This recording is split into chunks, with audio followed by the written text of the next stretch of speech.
मुंह खोला था और ये तो मीडिया चल रही थी और कैमरा में कैच हो रहा था, इसीलिए मैंने बोतल को टेबल में पटका। मां कसम हम किसी के मुंह में पटक दी। अगर आप चाहते हैं मेरे अंदर की आक्रामकता कम हो, आप चाहते हैं मेरे अंदर की उग्र भावना कम हो, तो आज प्रबुद्ध लोग बैठे हैं।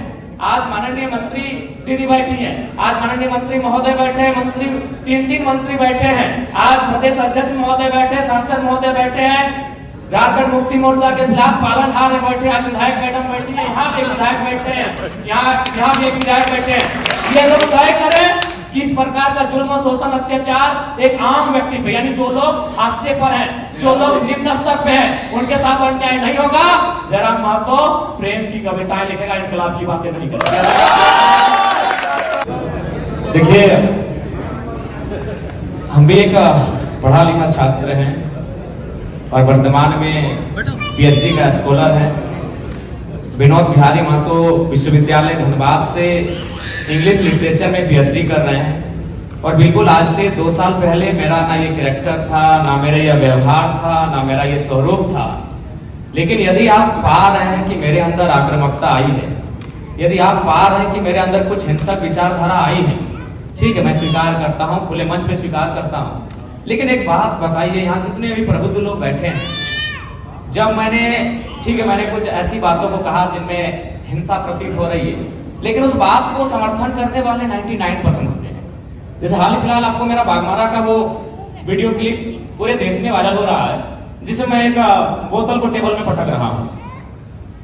उस वीडियो को जो अपने आप को सो कॉल्ड पढ़े लिखे मानते हैं, उन्होंने कहा कि नहीं ये गलत है, लेकिन 99% लोगों ने कहा कि नहीं ये सही है, ये लड़का ठीक कर रहा है। अब सवाल ये है कि ठीक है, मेरी बातों में हिंसा है, लेकिन हिंसा की विचारधारा को 99% लोग पसंद क्यों कर रहे हैं? ये इस राज का सबसे बड़ा कारण है। यानी इसका कारण ये है कि आज एक आम व्यक्ति लोकतांत्रिक भारत में, अलग झारखंड राज्य में, स्वतंत्र भारत में इतना दबाया जा रहा है, इतना सताया जा रहा है, इतना उसका दमन, इतना दोहन किया जा रहा है, उसके साथ इतना अत्याचार किया जा रहा है, तो मेरे इन विचारों को पसंद कर रहा है, लाइक कर रहा है। उदाहरण के लिए जो बागमारा को लेकर आप चर्चा करें, जिस वीडियो की, जिस मेरे वीडियो को आज पूरे देश में लगभग 50 लाख से ज्यादा लोगों ने देखा, मैं आपको थोड़ा बता ही देता हूं। वहां बीसीसीएल की एक योजना है, बीसीसीएल खनन का कार्य करती है। ये आपको भी मालूम है कि अब सारी कंपनियां टेंडर देती है।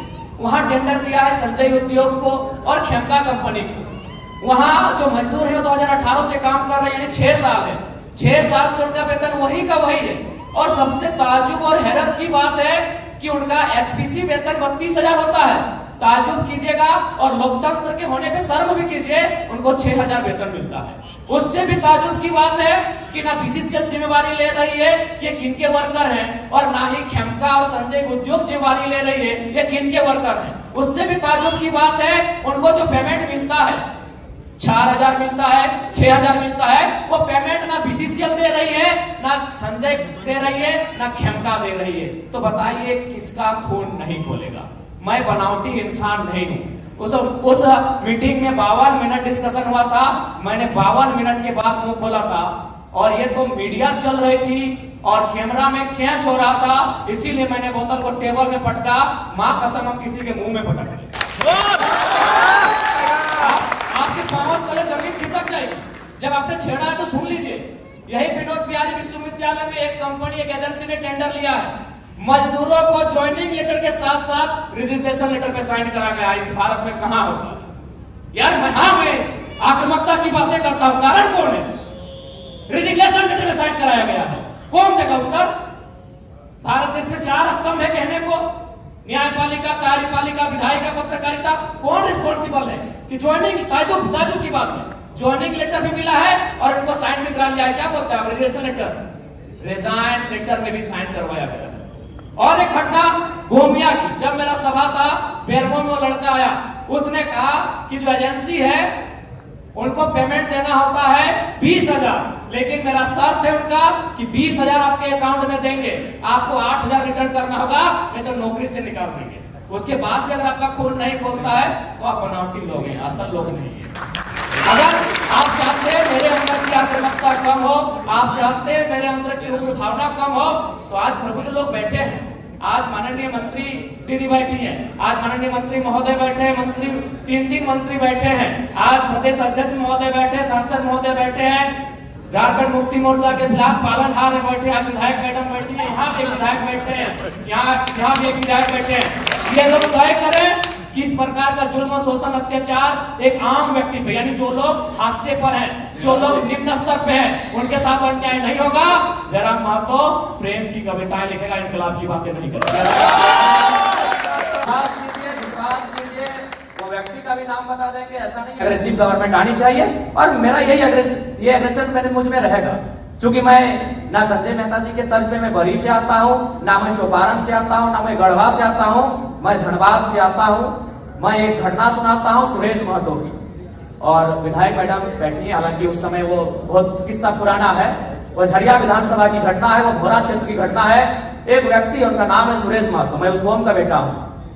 एक व्यक्ति थे, उनका नाम था सुरेश महतो, मैं उस कौम का बेटा हूँ। उनको मारा गया था, उनकी सांसें थी, उनके दोनों पांव को काटा गया था, उनकी सांसें चल रही थी, उनके दोनों हाथ को काटा गया था, उनकी सांसें चल रही थी, उनके दोनों आंख को निकाला गया था। इसीलिए मैं मीठी बात करने नहीं जानता, मुझे लगता है मैं उस क्षेत्र से आता हूं जहां हमने सिर्फ कत्लेआम देखा है। झारखंड अपने बनाया गया, निर्मल महतो के सीने में गोली लगे थी, तब झारखंड का चर्चा दिल्ली में हुआ था, तब राजीव गांधी को पता चला था कि हाँ झारखंड की डिमांड किया जा रहा है। तो मुझे लगता है एक बार ये श्रीमान, ये नियम कानून, एक बार एग्रेशन की गवर्नमेंट होनी चाहिए, बाकी युद्ध डिसाइड करे। मेरा जो व्यवहार है फॉलो अप के मंच में भी मेरा यही व्यवहार है, पसंद लगे वोट कीजिएगा, ना लगे इग्नोर कीजिए। नहीं, आप जो बोल रहे हैं, आप जयराम जी बोल रहे हैं, सुनने में अच्छा लग रहा है, आप बोल रहे हैं नहीं, सुनने में नहीं, आप तो झारखंड राज्य को नहीं समझते सर। मैं बोल रहा हूँ एग्रेशन, नहीं आप नहीं समझते झारखंड राज्य को, मैं एग्रेशन सुनने में अच्छा नहीं लगता, यही क्वालिटी है। एग्रेशन क्या मतलब जानते हैं आप क्या? झारखंड राज्य को महोदय? एग्रेशन मतलब आप क्या जानते हैं झारखंड राज्य को?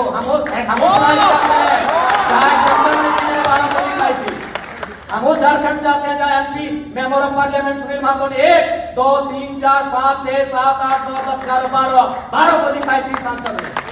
क्या सुनने में समझता है, झारखंड को नहीं जानते? एग्रेशन मतलब क्या? एग्रेशन मतलब यही है कठोर डिसीजन, त्वरित कार्रवाई।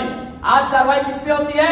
एक ठेला पे काम करने वाला है, तुरंत कार्रवाई होगी। एक मजदूर है, पुलिस तुरंत कार्रवाई करेगी। आपकी कार्रवाई उस समय काहे नहीं होती है? जब बड़े बड़े लोग आपकी गिरफ्त में आते हैं, बड़ी बड़ी मछलियां जाल में फंसती हैं, क्यों कार्रवाई नहीं होती? हम लोग आते हैं तो छोटा रहे या बड़ा रहे, जो गलत रहे उस पर कार्रवाई हो। मेरा सवाल वही था कि एग्रेशन मतलब क्या? एग्रेशन मतलब एक कठोर डिसीजन। एग्रेशन मतलब एग्रेशन का मतलब है कोई दबाव नहीं, एग्रेशन का मतलब है कॉर्पोरेट से कोई भय नहीं, एग्रेशन का मतलब है अमीरों के चंदे से पलना नहीं। एग्रेशन का मतलब होता है लीडर होके, निष्पक्ष होके झारखंड के मुद्दों पे बात करना, झारखंड के मुद्दों के समाधान करने के लिए प्रयास करना। एग्रेशन का मतलब, मेरा सवाल बार-बार वही है कि क्या गाड़ी पर चढ़कर भाषण देना या फिर योगी की तरह बुलडोजर चलाना? देखिए, भाषण देना हमारा सिद्धांत नहीं रहा है। एक सवाल, आज राजभवन में लोग धरने पर बैठे हैं, मुख्यमंत्री के आवास पे लोग धरने बैठे हैं, आज सीजीएल के जेएसएससी कार्यालय के बाहर लोग धरने पे बैठे हैं। आंदोलन रोज होता है, लेकिन जयराम महतो एक 50 लड़कों के आंदोलन से सीएम का फेस बन के कैसे सामने आया? इस सवाल का उत्तर कोई दे। आंदोलन इस राज्य में रोज होता है, जयराम महतो ही क्यों? क्योंकि मैंने उन मुद्दों को टच किया, मैंने उस मुद्दों पे बात किया जो झारखंड की जरूरत थी, जिसपे झारखंड बात करना चाहता था। साफ शब्दों में झारखंड चाहता था कि बिल्ली के गर्दन में घंटी बांधी जाए, पर बांधेगा कौन? तो कुणाल जी, सवाल यही है कि क्या एग्रेशन ही अब सॉल्यूशन का रास्ता है कि जो युवा की तरफ या इंडिया अलायंस की तरफ? हम लोग अकेले ठीक है सर। चुनाव के बाद भी हम लोग जनता से हम लोग आशा और अपेक्षा रखे हैं कि हम लोग को अकेले इतनी ताकत दी जाए कि इस राज्य के लिए बेहतर और भला कर सकें। तो आप 81 सीट पर लड़ रहे हैं और चुनाव के बाद जो भी स्थिति हो आप कहीं नहीं जा रहे? जी, हम लोग को लगभग 70 सीटों से आवेदन मिला है, वहां तो लड़ना ही लड़ना है। बाकी सीटों पर अगर अच्छे प्रत्याशी दमगर मिले तो निसंदेह हम लोग 81 सीटों तक पहुंचेंगे और चुनाव लड़ेंगे। चलिए, बहुत शुक्रिया आप तमाम अतिथियों का। अब नेक्स्ट सेशन आवाज आई कि आप कौन बोल रहे हैं? तो हमने कहा कि हम जयराम कुमार महतो बोल रहे हैं, वर्तमान में गिरिडीह लोकसभा लड़े हैं। तो बोला नहीं, आपसे हम परिचित नहीं है। तो हमें लगा कि शायद वो विधायक या सांसद की पैरवी सुनना चाहते हैं। तो मैंने इतना कहा था कि 2 महीने के बाद चुनाव है, हम बेरमो भी लड़ेंगे, गोमिया भी लड़ेंगे, डुमरी भी लड़ेंगे। अगर वहां से कोई भी सीट जीत के आ जाते हैं तो आपको दामोदर नदी में ले जाकर डाल देंगे।